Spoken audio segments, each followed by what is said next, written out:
नतीजे जारल जाइबो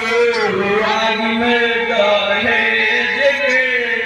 बाप नाही करती बेटी ससुरा में बाप नाही करती ससुरा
हरियर भाई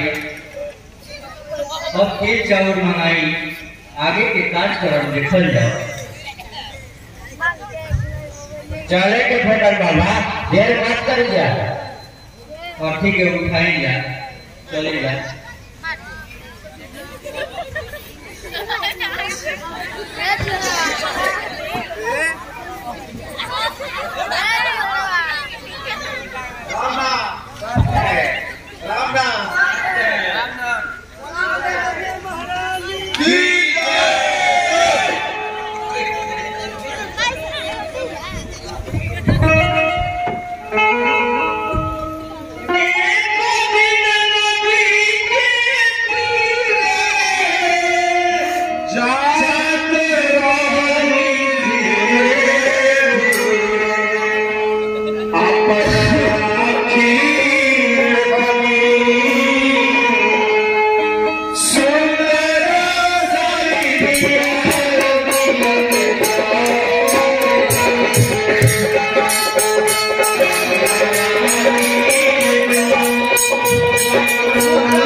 हरियर भाई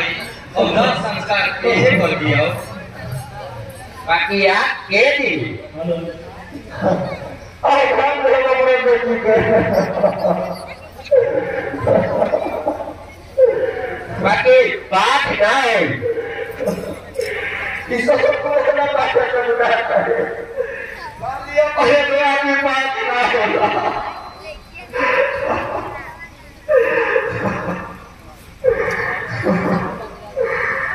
हरियर भाई कनी पुरनको जमाना याद रखी हमें जरूर नहीं हमें ना करेंगे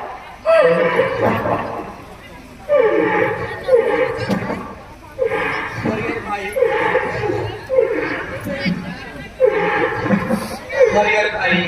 बेटी कोनो अपन बाप के ना होली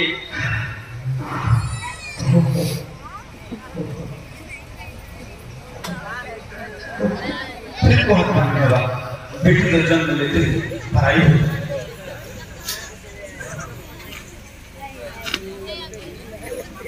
शांति दिया उनका पति आकाश में दिमाग खराब हो गया वो तो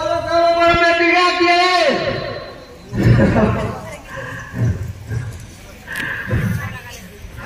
शांत रहेगा मुझे चुप हो गए तो अगर कहने को बात नहीं समझता है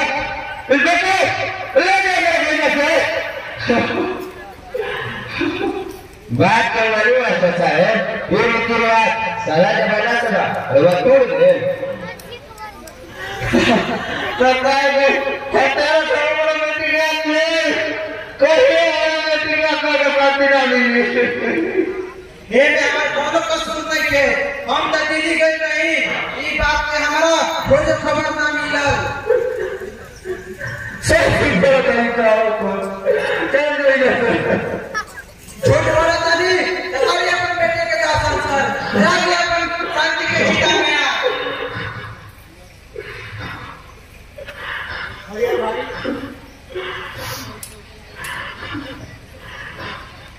भाई तू बहुत ज्यादा बोला करा ये लाश के आग आकाश दिया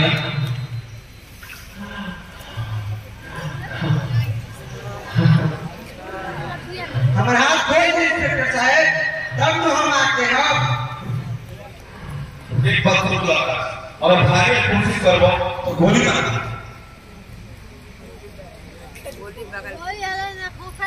नहीं इंस्पेक्टर साहब हम वादा करते हैं हम कहीं ना भागो हमारे हाथ खोल दे हाथ खोल वाला देख रहे हो और ये है ना तो ऐसा और बेटा की तो साथ खानदान याद रखी